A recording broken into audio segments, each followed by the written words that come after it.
loudest, most terrifying scream we ever.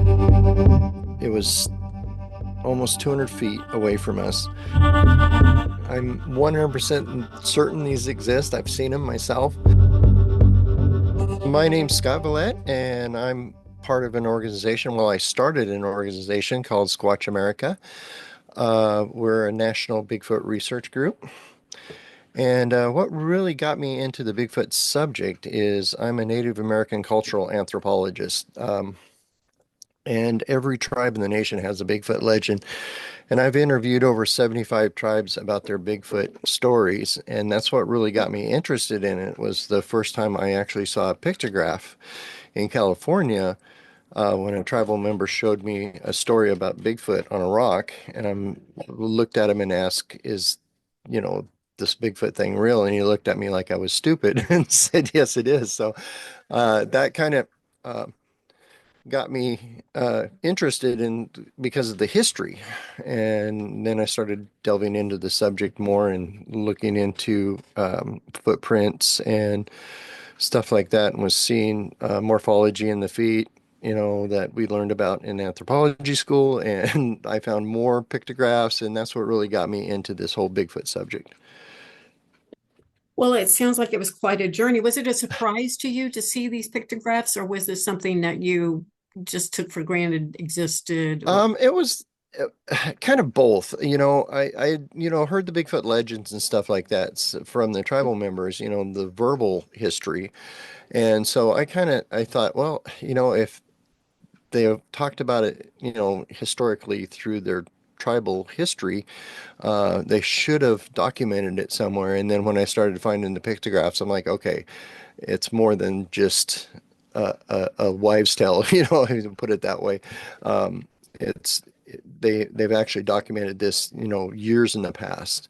So, and that was kind of eye-opening to me at the time. how far back would you say those pictographs go? Well, there's one famous one in California that I got to examine, and um, I got to looking at it, and I did find the pictograph has it tells a story about a hunting party and finding footprints by a spring, and encountering a Bigfoot family, of male, female, and a child. And well, one of the things on it that was very interesting was that on that pictograph, it has uh, two atlatls, which is an old spear chucking device that the Native Americans used. Um, so in that area, in the Yakut tribe, uh, it is estimated they switched to using bows from atlatls about 3,000 years ago. So if there's atlatls on that pictograph, that means, and not bows, that possibly that pictograph could be over 3,000 years old. Hi, I'm Linda Eastburn of Linda Eastburn YouTube channel, and I have a new book out called Threshold to Encounters. It's about 40 years of research and experience with all of these wild cryptids that many of you I know have encountered yourself. You can find it on Amazon.com. Then I would say they've been here a very long time. Yeah, as long as we have. So, I know you saw the pictographs. Did you talk with any of the tribes to get their oral history of what they think about Bigfoot? Yeah, I've interviewed almost 75 tribes, and tribal members from all over the United States. Uh, it's kind of interesting. Each tribe has their own take on the Bigfoot creature.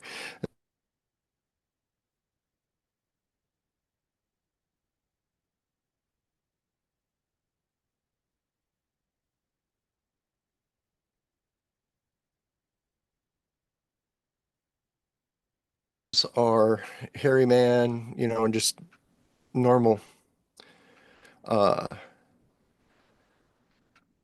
just like it's another creature in the woods. And then some of the names are monster, cannibal, killer. So depending on the tribe in the area, it seems like the southern tribes had more shaky interactions with Bigfoot than the northern tribes did, because most of the bad names for Bigfoot are in the south. So it just kind of depends on the tribe's interactions, but they've all got the history and they all have interacted with these things for a very long time. Do you think it was the traditions of the tribe itself that created that kind of more negativity, or do you think it was just a different personality of Bigfoot depending upon where they were? I think it could be a little bit of both, actually. Just like people, there's good people, there's bad people, and there's probably good Bigfoot and bad Bigfoot. Um, but if you look at some of the tribal history themselves, like some of the southern tribes, they were more warlike than the northern tribes were. You know, the Comanche, Apache, those tribes tended to have a lot of border skirmishes and things like that. So I think it's just maybe the way the tribes were, how they interacted with Bigfoot, and then on the other side, it could be how the Bigfoot interacted with them. In the South, resources are more scarce, so maybe they had to fight more for the resources in the southern area than they do in the north. I've heard that some of the tribes talk about them as a people rather than, like an animal or a creature. Did that run into any of your research? Oh yeah, most of the tribes consider them people. Um, well, of course, if you look in Native American history, if you go back in the past, you know, they also considered, you know, their words for other creatures are people. Um, it's kind of hard to explain, but like the coyote people, the bear people, the, you know, turtle people, their interaction with nature is a lot different than what we consider interactions with nature. That they look at nature more as equal to them. So when they're calling Bigfoot people, it's not uncommon for them to consider them people, because they consider coyotes people and buffalo people. Just their language kind of expresses it like that. So, but some of the tribes, well, they literally mean that they are people. Some of the tribes even have treaties with Bigfoot. The Ojibwa tribe has an interesting treaty where they said that when the white man showed up, Bigfoot told the tribe not to trade with them because it wouldn't be good. And they said, if you trade with the white man, we're going to go into the mountains and never be seen again. Well, the Ojibwa tribe did trade with the white man. And then Bigfoot said, I'm going into the woods and never be seen again. And it's kind of seems like that's what's happened in real life. So there's a lot of interesting interactions. So, do you think that they had a language between them that they used that they could communicate? Absolutely. Um, Mhm. The Sierra Sounds is, the first Bigfoot interview I did was with Scott Nelson, talking about the Sierra Sounds. Definitely a language that appears to be there of some sort, and inflections, just almost like the human mhm. language, that we have, the way that they Yeah, were interacting. Have you heard a Bigfoot? I have. I haven't heard chatter, the language part of it, but I have heard several whoops and screams in the wood, terrifying screams in the woods at night. I've probably heard them about 6 times in the last 20 years or so. Well, they're interesting to listen to for sure. Let's go back a little bit to this pictograph. I'm realizing, that there are probably several of these around. How many of them have you studied or researched? Well, there's a famous one in California that everybody have seen that one. There was a second one in California that I found not too far away from the original one, but the tribe is very secretive about it. It's near Yosemite National Park in the Miwok tribe, and they protect that fairly well. But I was the archaeologist for the Miwok tribe for about 4 years, so I got to see it. Um, so there's one in that area, and then I found one myself up in Oregon, um, in Eastern Oregon, up near the Nez Perce Reservation area, and it it's what's amazing to me is all three of these depictions have the same morphology. They look the same. The arms are out and down to make it look like it's huge, for the shoulders, to have your arms out and down, um, depicts massiveness. And the torsos are really long on these. There's no neck. There's a pointy head and kind of shorter legs because they depict it like that because from the length of the torso makes the legs look shorter. So all three of those pictographs that I have physically seen myself have the same morphology, and that's all the way from California to Oregon. From the people that you've talked to within these tribes, did they indicate if there was a large population of them, equal to their tribes, or perhaps even more of them? Uh, I think I haven't really talked a whole lot about that. It's the indication is that they're not as populated as the tribal members were. There's fewer of them. Um, but there's a fair amount. Um, and just estimations, they think that there's probably three of them in any 20 square miles in the forest. So the population is fairly huge. It's sustainable. We know that. Okay, give me those numbers again. You said there's three in what area? Okay, in any forested area in the United States, we think there's three of them in any 20 square miles. 20 square miles. Wow, So, that's quite a few. yeah, it is. But there's a lot of forested area around, so Yeah. They that think could be quite. anywhere there's bears, there's Bigfoot. So that estimate is that there's anywhere you can find bears, you'll have three Bigfoot in any 20 square miles. Wow. Interesting. So, in the legends that you talked to the tribes about, were there any stories that surprised you or made you, kind of think deeply about the culture of Bigfoot? Um, well, the one I talked about is that treaty. That was a kind of interesting one that made me think, well, that's happening today. They went into the woods and they haven't been seen again. Um, that one was very interesting because it depicts what's happening still today. But there's a story from the Yukon area, the Yukon tribe in Alaska, where a young Native American girl was fed up with her tribe, got upset with her family, and she said she was going to go live with Bigfoot. And she walked into the woods and she was gone for 15 years. And then she comes back and she said she had lived with Sasquatch for 15 years with a family of them. Um, that one was really interesting to me. It's still a tribal legend today in the Yukon tribe about this one woman who actually just lived with them. Were there any details that came along with that story that, what was life like? She said they were kind, that um, they accepted her into their what she said their tribe, and uh, she worked with them. She said that they are masters of medicine. Uh, whatever, whenever any one of them got sick or injured, they knew what plants to pick to feed them, or what herbs to put on wounds, stuff like that.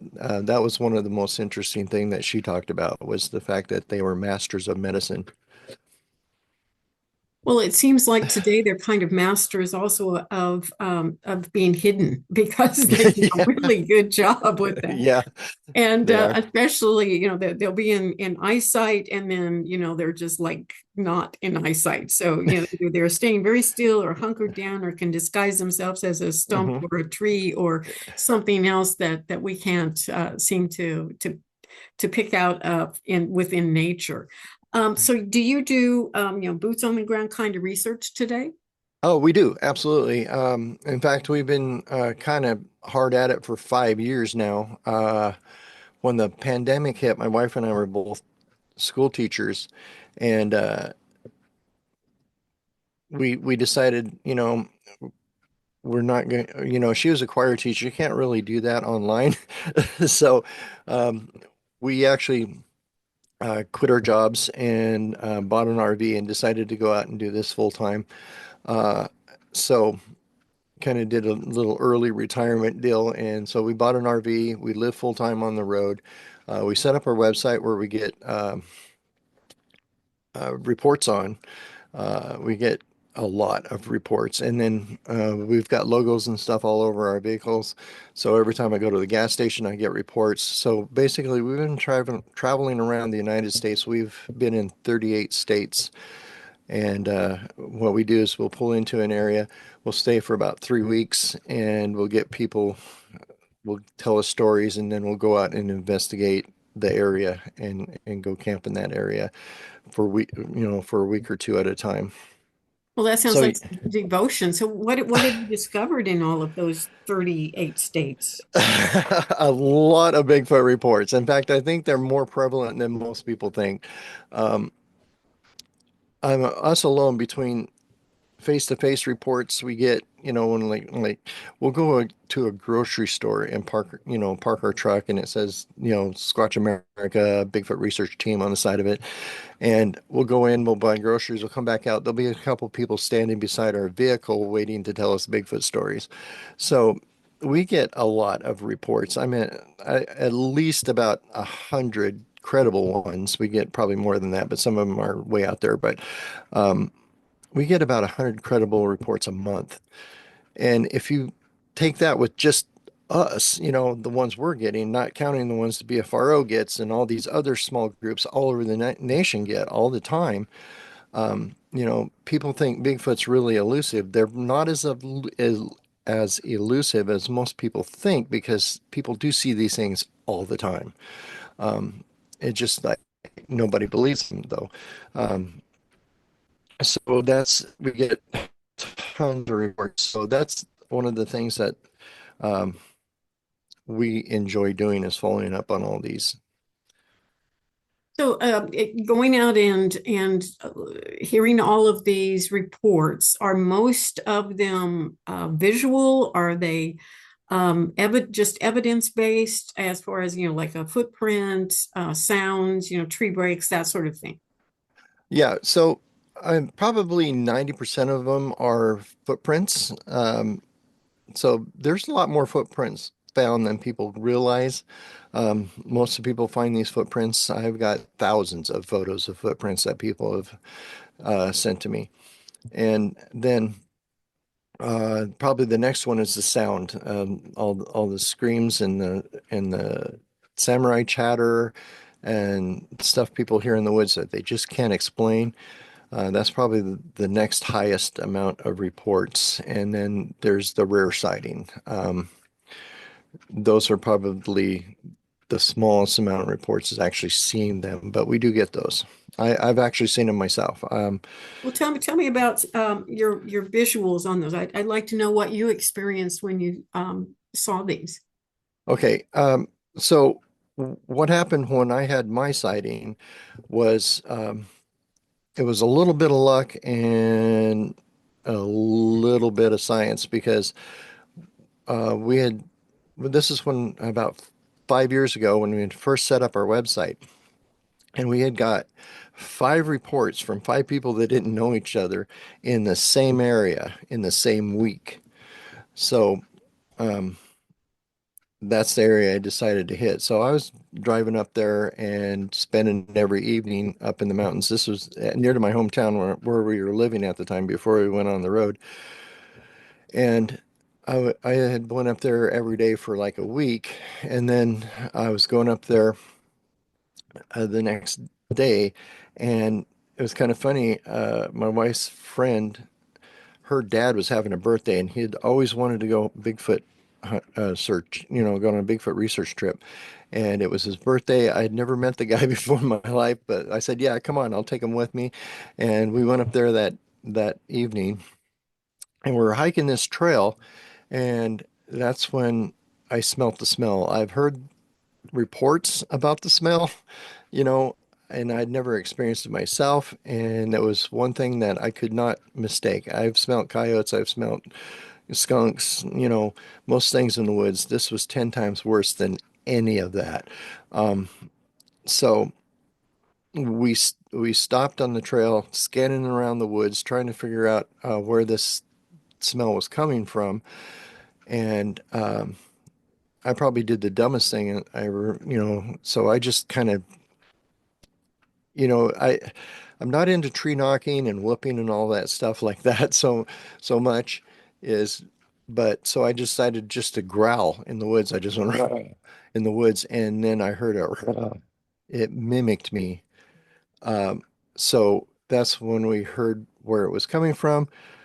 Um, Down the hill from us, it was almost 200 feet away from us, was this little opening in the trees in the brush, and I saw this face looking at me, bobbing side to side. I got my camera up. I got one photo of it before it ducked into the woods. Actually, we heard a whistle, and then it ducked into the woods. And so I did get one photo of it. And then when I got home and got the photo up on my computer, I noticed there was two faces. There was one behind it, one in front of it. I saw the one that was moving. I didn't see the one that was standing behind it. So I got a picture of a juvenile and an adult. And then, of course, we spent the next week in that spot, and we found the footprints where they had walked into the area, walked out of the area. I got casts of all those. We were able to determine where it was standing when it was looking at me. I got 9-inch footprints with 16-inch footprints next to them. So the juvenile's one I saw, and I got its 9-inch prints, and then standing where it was standing and shooting lasers through trees, figuring out where I was standing, where the camera was. We estimated it was just over 6 feet tall, the juvenile was, and the one behind it was bent over looking up at me. So it had to be over 7.5 or 8 foot tall. And so we collected all that evidence, and that's one of the things we talk about when we're at Bigfoot festivals and stuff. All those photos are actually on our website too, on squatchamerica.com. Very good. So people can go look at those. That's fantastic. Hmm. In the times that you've gone out there and done the research, you've obviously, gone a lot of places, seen a lot of things. Was your most productive sighting? Is that correct? I mean, the Um, accurate sighting of Bigfoot that you could say, yes, I was looking at a Bigfoot. yeah, that was probably the most detailed one because we got the footprints. I can't share the smell with you, but I know I smelled it, and then we also got the photographs. So that was my most productive one. But since then we have found um, I found a Bigfoot nest um, that I'm 100% sure it was built by Bigfoot, um, because it's nothing a human could have done. Um, we found one of those in Eastern Oregon, also same places where I got my photo. Um, and then that was probably the next most convincing thing I've found. And then we find footprints probably once a year somewhere. Um, so I've got 100 casts of different footprints in my Let's collection let's that go back to that we nest. Describe what that nest looked like. You said that, it okay. just couldn't have been built by anything, probably by a Bigfoot. So, what indicated that to be true? Okay, so it was a bunch of tree limbs woven together to look like almost like an igloo, kind of a round dome type structure. But the opening for it was near the top. It wasn't right on top. It was kind of off to the side a little bit, but it was up on top of the structure. Now, um, the structure was 14 feet around and 5 feet tall, and they had tree limbs in. I think the largest one was 4 inches around was a tree limb, and they were all woven together, and every single one of them was broken. There's not one saw mark on anything, any of the limbs. We looked it over. I mean, we spent a week there looking over every single thing in there. One of the tree limbs were pulled out of the tree. It wasn't bent over and broke off. It was literally just grabbed and pulled directly out of the tree. The way there was a cone on the end of it, like it was just pulled directly out of the tree. And then we found a 3 inch fir tree that still had the root ball in it that was woven into this that had just been literally pulled out of the ground. Of course, we searched it thoroughly for hair, didn't find any. Of course, it had been there a while, so I don't know. We knew it. The guy who actually found it was a Umatilla Indian, and this is actually on the Umatilla, the historic Umatilla native range. And it was his hunting area, and he was there hunting in October, and that wasn't there. And uh, when he came back mushroom hunting in the same area in April, it was there. So it happened between October and April over the winter. And I didn't get there until like August. He didn't run into me and tell me the story, and we got to investigate it in August. So it had been there since October the year before till August. But it had bedding in the bottom of it, like fir browse put down. And we found footprints in the area around there. We found a 9 inch footprint down by the creek, which is about 100 yards away from this. But we also found large trees that had been pushed over to make a fence around this thing. So, um, my theory is that this nest thing is more like a crib that they put their infants in when they're out hunting or whatever. Um, so yeah, there's no way a human could have woven those trees together or pulled a 3 inch fir tree out of the ground or a 4 inch limb right directly out of a tree. That's what gave me the thought. And there's no equipment, and this is out in the middle of nowhere. I mean, we had to hike a mile and a half in the woods to find it. So it's not a very trafficked area. Well, the unusual thing that I'm hearing about it is that it was the top of it was the open part. I've never heard of a nest described that way before. Right. That's what gave me the inclination to think that it was a crib and that they use it for like like a playpen, like what humans have for their infants. Have you heard of That's what. that before? Have you heard of a nest described that way before with the opening from the top? Um, no, I hadn't actually, and I don't think we've ever found another one that's like that. Like um, I'm friends with Shane Carpenter, who's part of the Olympic project, and they have found like these bedding nests up in the Olympics, but it was nothing like this one here. Um, There has been other structures found that were trees woven together to make kind of a dome type situation.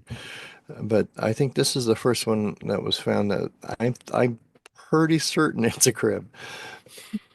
Yeah, well, I've heard of a lot of structures and even these gigantic nests that wouldn't seem to fit most other things other than the size of a Bigfoot, but they're huge.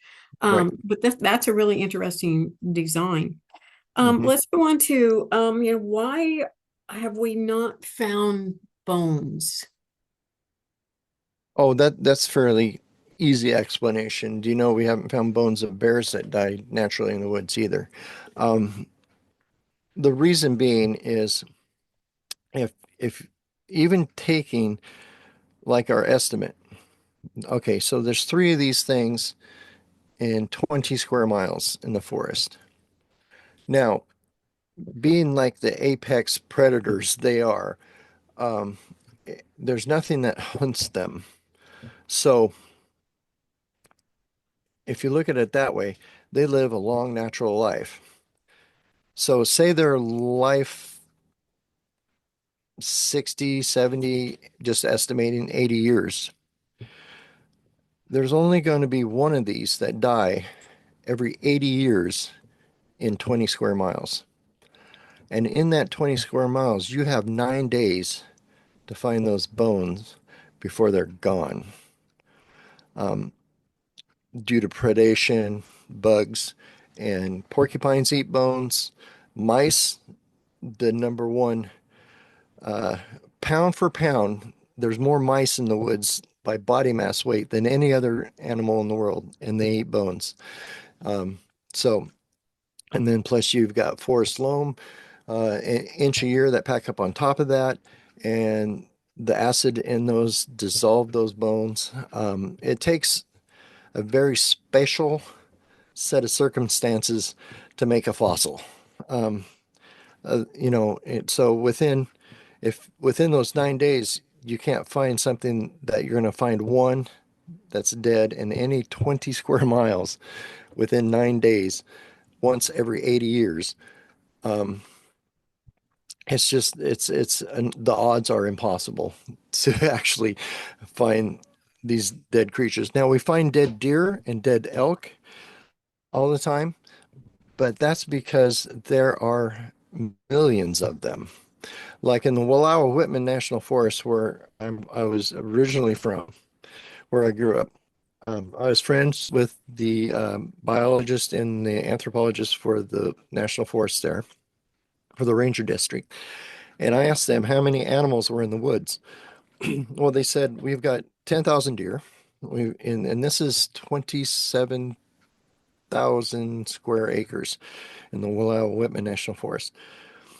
They said they had 10,000 deer, 8,000 elk. We see dead deer and dead elk all the time because they actually get killed a lot because they are prey animals. And then they said there's probably 400 bears. I rarely see a bear. I see a bear in the woods, and I spend a stupid amount of time in the woods, about every 2 years. And he said there's 200 cougars, probably. So I have never seen a cougar in the woods. I'm sure cougars saw me, but I've never seen a cougar in the woods. Um, so we don't find bones for bears and cougars either because there's so few of them and they're not prey animals. So it's just a numbers game. So if there's, you know, five Bigfoot in that area and they only die once every 60 to 80 years, and not counting that there might be an intelligent enough to bury their dead, that's another problem we run into. So that's probably why we don't find bones in the woods.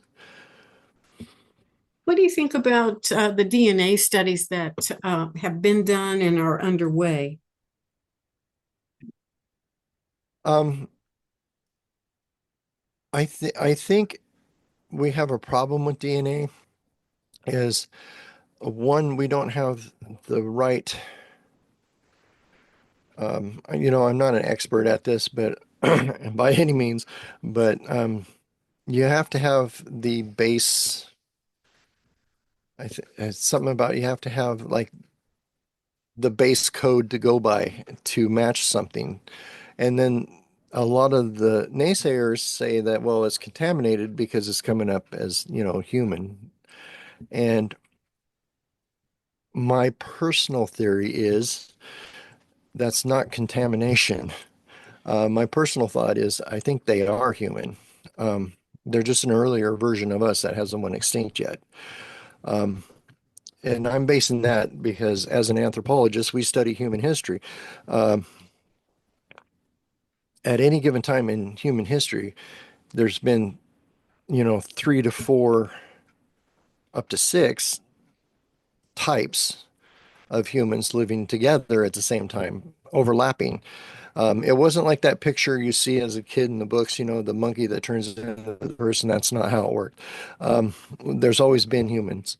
Um, but if you look at it this way, if you took a human, uh, you know, a million years ago in Africa, and you have this group of humans, and their population grows to the point where the area they live in can't sustain them, so some of them have to move. Well, eventually, over thousands of years, they end up in Europe.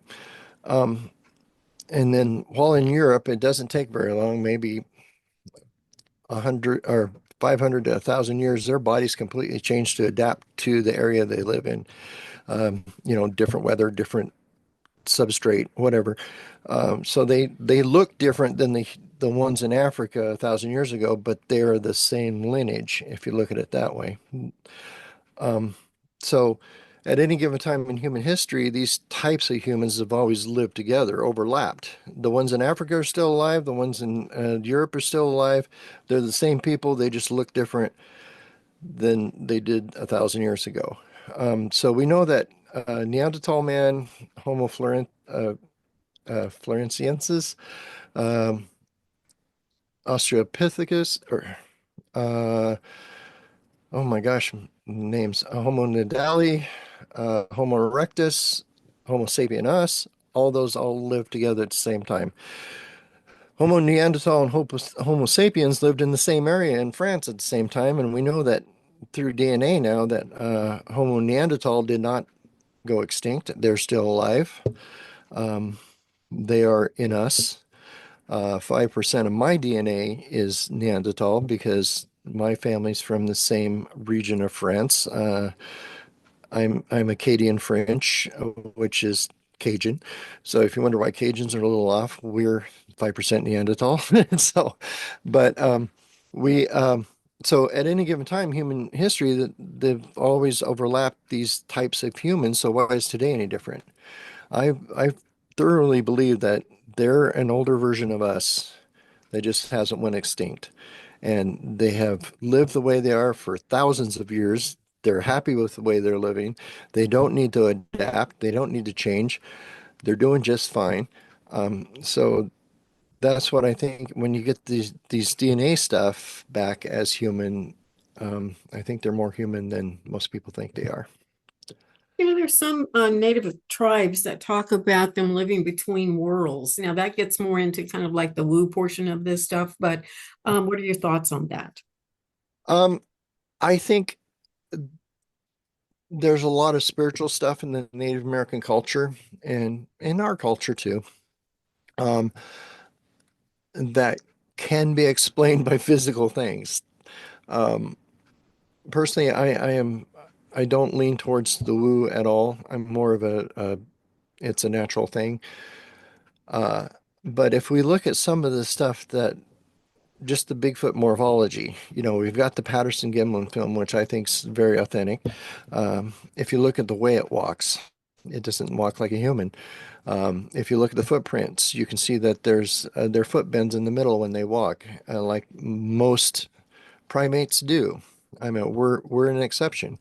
If we didn't have an arch in our foot would bend in the middle too. Uh, so when you look at all these different things, the way they're shaped, the way they walk, all this stuff, if you look at the hair samples we have, there's no core in the hair sample, no medulla in the center of it. That makes it kind of opaque.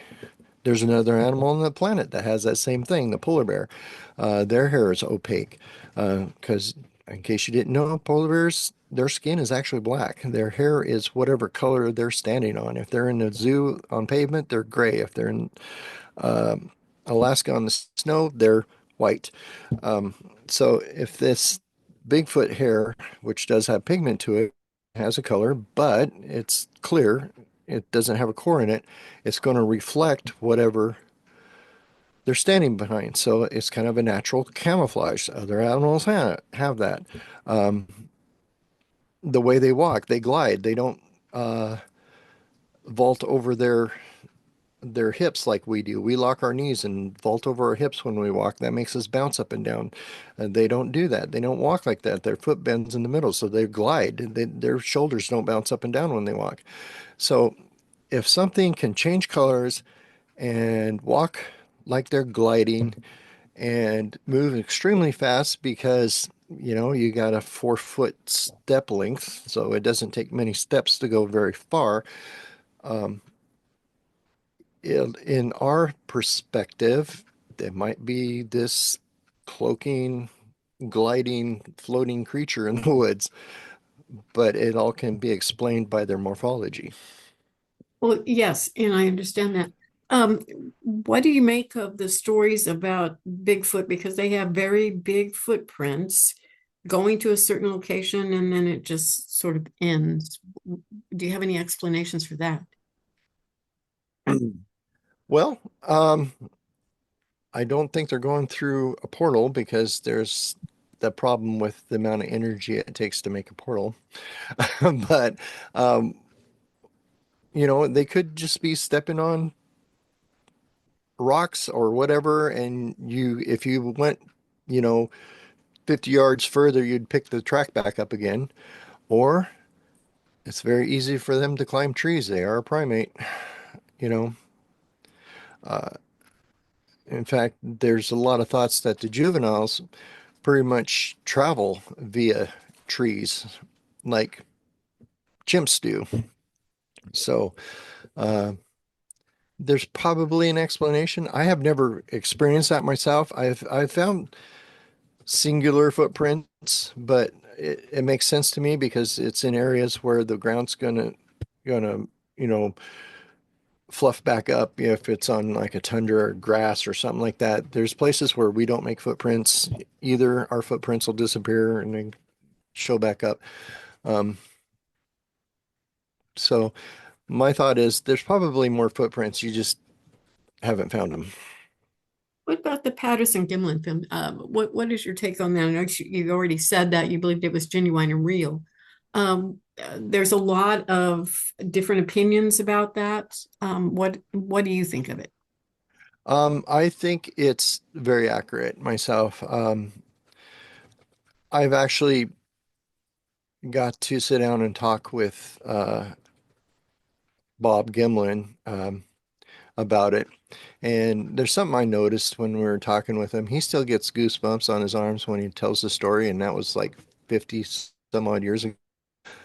But other than that, if you look at you know, having, there's a book that Bill Munns wrote called When Roger Met Patty, and he explains a lot of really cool stuff in that. I've been to the Patterson-Gimlin film site, uh, and I've spent a lot of time with Robert Leiderman, who found the site and diagnosed the site, found every tree, rock, measured everything. And if you take all this stuff into consideration and you watch that film frame by frame, um, you notice that there's a lot of stuff there that couldn't be a guy in a suit in 1967. And the best gorilla costumes they had in 1967 from Hollywood was the Planet of the Apes, and they had to put clothes on them because they couldn't make the bodies look right. Um, so if you look at it, you can see muscle movement, especially the enhanced versions we have now. If you walk, if you definitely, if you watch how it walks, it doesn't walk like a human, and it can't, and the way it walked can't be replicated by a human. Uh, the step length, uh, the fact that you see the bottom of its foot straight up in the air every time it takes a step. We don't walk like that. You don't see the bottom of somebody's foot, the whole bottom of their foot every time they take a step. Even when we're running, you don't see that. Um, so, and the gait, the way it moves its arms, the head movement makes a lot of sense when it turns its shoulders instead of its whole head because it doesn't really have a neck, because their head's set down lower than ours. Uh, the fact I have actually got copies of the footprint cast from that from the Patterson film. And if you look at them, you can see that just in the footprint, you can tell that uh, there's a bone called the calcaneus, which is in the heel of your heel bone. Um, from where the mid-tarsal break was, from that is a lot longer than ours, so it has a longer heel than we do. So I think that's the most genuine Bigfoot film that we have today, still. Yeah, it's pretty interesting to watch. That's for sure. Hmm. You know, another thing that I'd like to ask you about is this eye shine. I've had several people say that rather than it appearing to be like a reflection from a light around it, it's almost as if they're emitting light from their eyes somehow. Have you experienced any eye shine, and what is your view on that? Um, I personally have sort of experienced eye shine. Um, there's I did get I have when we're camping at night, we have a lot of equipment. Like we have a rooftop tent on our truck, but our truck has surveillance equipment all the way around it. And one night we did get a set of eyes looking at us through the woods on one of our cameras, that definitely had eye shine. And when we went back and measured where it was coming from, it was 8 feet in the air. And we saw, and then I was with one of our researchers, a part of our group once, and we were spotlighting an area. I didn't see it. He was standing right next to me. I was looking the other direction, but he caught some eye shine in a tree. And then I had to hike down a mountain and back up to the other side of this ridge where he saw the eye shine, and we found footprints there too. So yeah, I have definitely experienced this eye shine thing, and it makes sense to me because there's other animals in the woods that have that. Um, and it's because some animals have this extra layer in the back of their eyes, called the tatum lucidum, which reflects light back and forth. Uh, so animals with night vision, nocturnal animals who need more light in their eyes, it'll come in, bounce off that, and then reflect like twice or three or four times in the back of their eyes, so they see more light than we do. And if Bigfoot has developed that, and we know primates, there's a lot of primates, a lot of apes that have that, a lot of nocturnal monkeys in the world. Um, they could have developed that over the years too. So that's what causes a lot of the intense eye shine. That seems to be a very prominent thing that people see when they're out searching, researching Bigfoot. There's a lot of eye shine. It seems like they'll oftentimes they'll see that long before they actually see one in daylight or where they can visually determine that they're looking at one. So you go out camping a lot, and it sounds like you're in a fairly protected camping vehicle. But have you ever had them come up to your campsite and disturb anything, or bang on your truck or anything? No, we have never had that happen. We did have a terrifying recording one night we got, where we were camping one night, and we heard on this one ridge over here. This is up in Eastern Oregon, actually. Um, we had wolves howling on this one ridge line, and then you could hear coyotes yipping and howling on this other ridge line. And then not too far from where our camper was, I heard the loudest, most terrifying scream we have ever heard in our lives. Um, and and then everything shut up for the rest of the night. I think that's the closest, scariest thing I think that's happened to us was to have that scream really close to us. Um, but we haven't had anything come up and push our tents or anything like that. Sometimes people talk about them giving people signs. They don't want you going down a path, or they don't want you being here. Then they'll put all kinds of blockages, like trees and things, Hmm. across a road. And sometimes it's noise too. We don't want you in here. Have you felt very unwelcomed at times trying to get this research done? Yeah, there's one time in Crater Lake we've had a tree pushed over in the road in front of us. Um, we didn't see the tree pushed over, but we were driving down the roads kind of slowly. We're in side-by-side vehicles, and we heard this loud crash, crack, crash, and then we came around the corner, and this tree was and it was, there's still dust coming up off the ground where it had fell.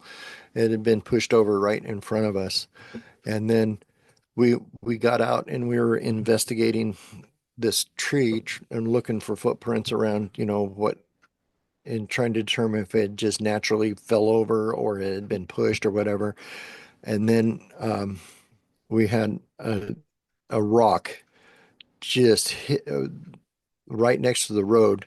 It came out of the woods and hit this tree so hard. It was like a baseball pitcher had pitched it, and it was that hard. It was thud. I mean, it hit this tree really hard. So that was the most unwelcome I think we've ever felt. Oh, was that interaction there. Well, I know you're not in an area for an extended period of time generally, but have you ever tried gifting or trying to interact with something that they could take as a gift from you? Yeah, we actually have a research area that we've been doing research in for 4 years. It's near Crater Lake, Oregon. Um, we've actually have been researching this area for 4 years. 4 years ago, we found uh, a kind of a bedding thing, 13-inch footprints. Um, so we think we found a family, and then later on that year uh, the next year we found 18-inch footprint track. So we think we got mom, dad, and kids.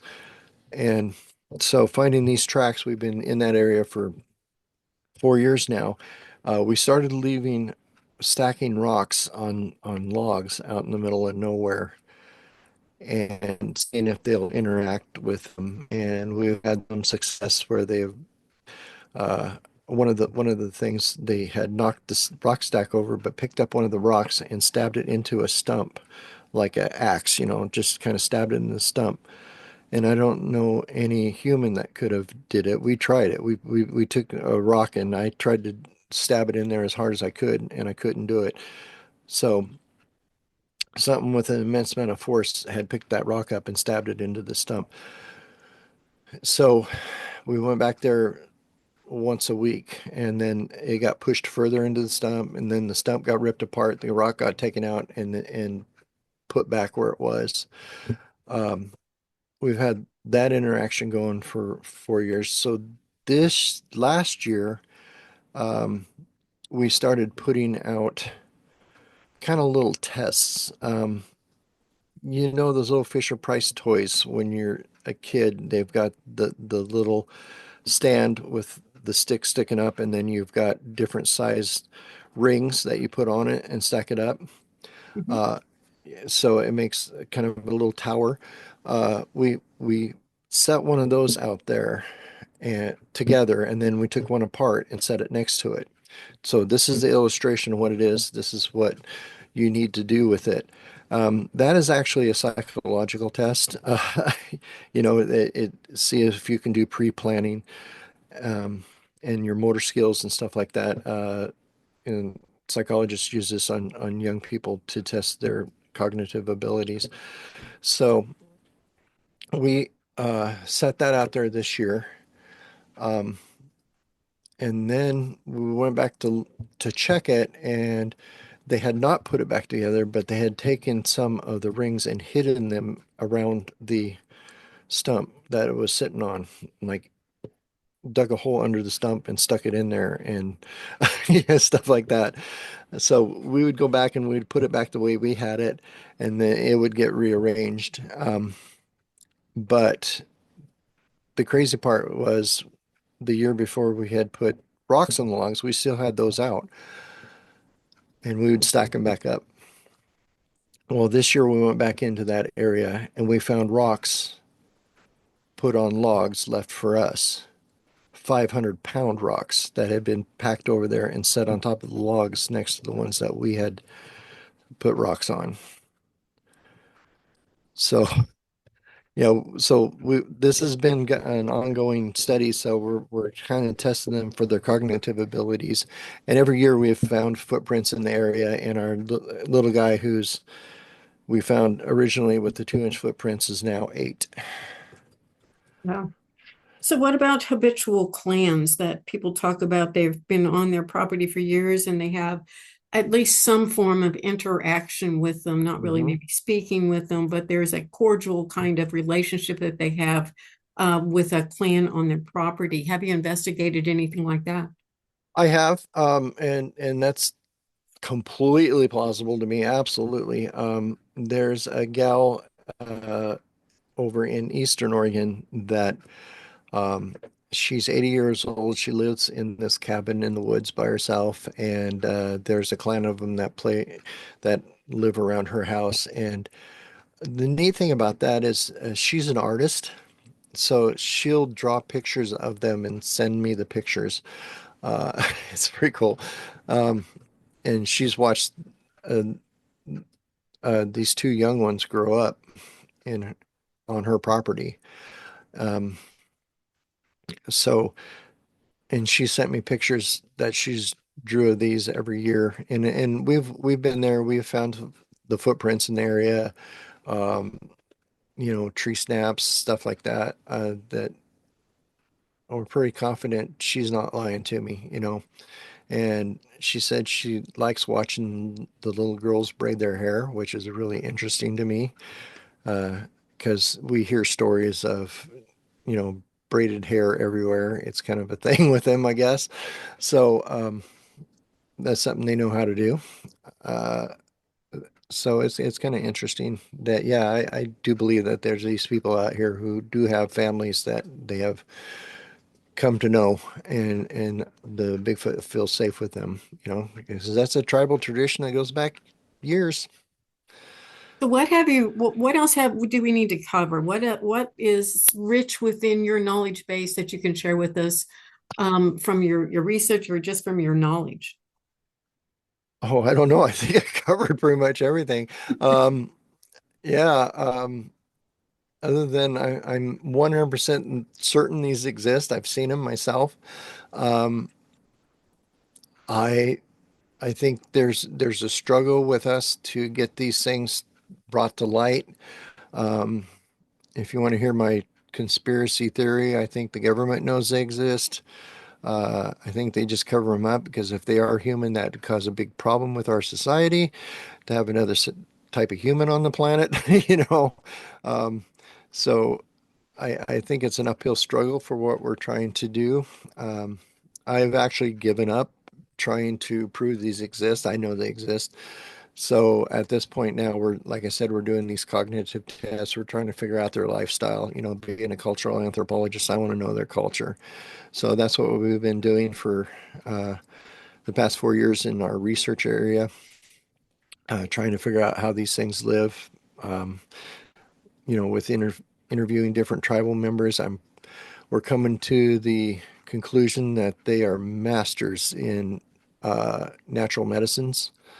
Uh, so I'd like to learn that from them, you know, um, exactly what they do. There's a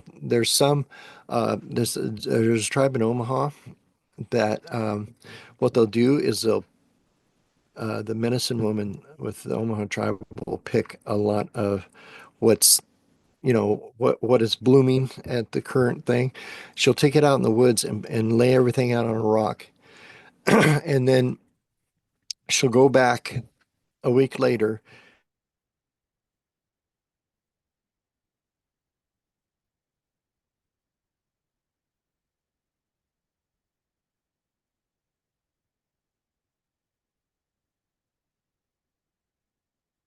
um, um, you know, this will cure this and this will cure that, sort of thing. So um, that's uh, one of the things that we're really interested in now is trying to figure out how these things know.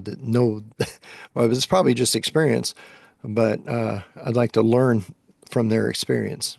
Is Absolutely. it? They've been around a while. So, Yeah. do you have a book coming out by chance? Can we look forward to something like that? I am actually working on one right now. It's not out yet. It's kind of we've only got a few of the chapters done, but I'm actually working on a book right now. And we also have a YouTube channel that we record everything we do, and we go live once a week on it, and talk Give about us the name of that YouTube channel. it's pretty easy. It's Squatch America on YouTube. So we're on YouTube, Rumble, Facebook, and X. We do go live on all of them at the same time. So that's something you can follow us there on any of those platforms. And then we have our website. You can sign up for our email list. And we just started a new project that I want to put out there. It's called Project Yeti. If you're familiar with the old SETI project where they used to, listen to space, and then they had a deal where you could go on the SETI program and you could they could let them use your computer at home to diagnose uh, uh, their data. And that kind of gives SETI a lot of computer program, computer space. We're doing the same thing we're calling it Project Yeti. What we're doing is we spend a stupid amount of time in the woods. We have over 100 researchers in our group. Um, these people, you know, in our group have hundreds and hundreds of trail cameras out. We have hundreds and hundreds of audio recorders out in the woods all the time. And when you have, 1,000 hours of audio to listen to, it gets kind of tough to get through it, time wise to get stuff. So our Project Yeti is, if you want to sign up for Project Yeti, we will send you a batch of audio to listen to or trail camera photos to go through, and you can download them, go through them. If you see something, you can let us know. So that's something we're starting right. We just recently started doing this. Well, sounds like you're a busy, busy man, and you've got Yeah. a lot of Sasquatch research and a lot of projects going. So I wish you well. I'm going to go ahead and end our interview today. I want to thank you for coming on and Well, thank you thank you. for the wealth of knowledge that you have in the subject matter. Oh, well, thank you.